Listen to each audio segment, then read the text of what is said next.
The best of the morning to you. This is Monday with Friday, preparing you for a better week ahead. I pick up where I left off last week, this time on an issue broader than yet underlying the matter of abortions. I make an important distinction between legal decisions and ethical decisions. They are not the same, and to conflate them is a major problem we run into with the matter of abortion. If we applied laws and legal solutions to issues that are moral and ethical but not legal, we run the risk of totalitarianism. Decisions of the civil and criminal kind are best made when they bear reference to natural law, common law, and scientific fact. Natural law is a body of unchanging moral principles regarded as the basis for all human conduct. Common law is loosely natural law not codified, while civil and other variations of law are codified.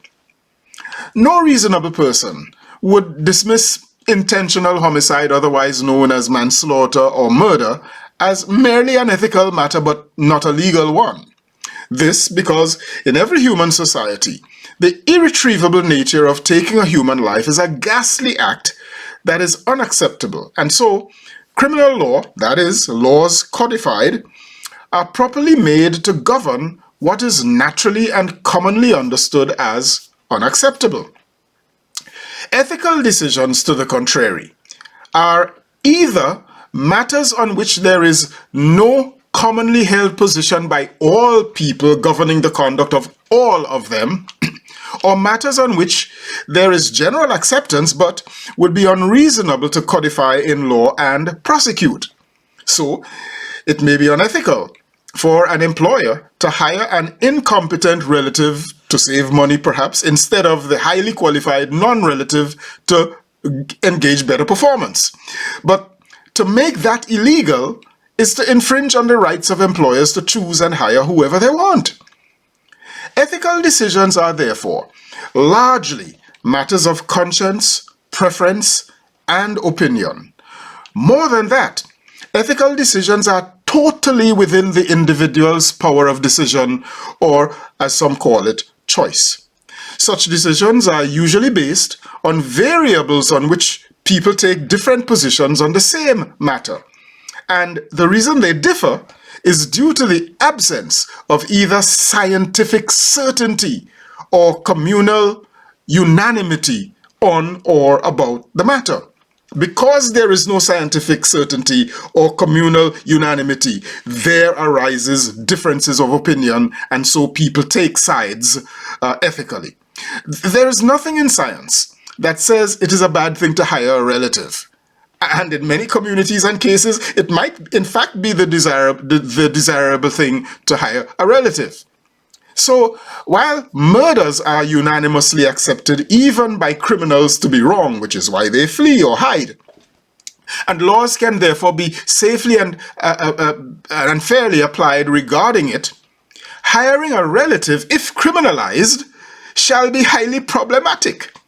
I dare say that even sexual relations with a person who is someone else's wife or husband, while generally held to be unethical, can become problematic if criminalized and may lead to other serious crimes. This because, while religious persuasions discourage such sexual activity, not everyone is religious, not every religion possesses these strictures, and finally, the laws of biology, chemistry, and attraction shall always tend to contradict any laws made to counteract them.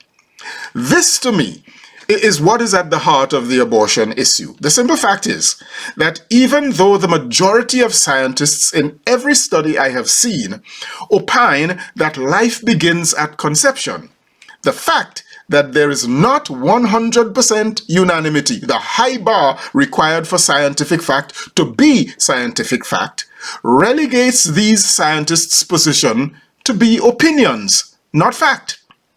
If I had to decide when life begins, I would join the majority opinion that it is at conception, but that is belief, opinion, not scientifically certain fact.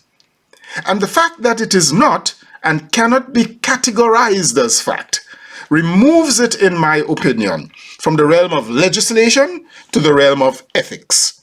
And, like any other ethical issue, for example, the good counsel we give to a person who would otherwise make a bad sexual or relationship decision, instead of a criminal charge dropped on them if they made the mistake, the matter of abortions should be left to the conscience, wrestling, counsel, and advice offered by friends and relatives, for, as I averred last week, it is a highly complex and complicated issue.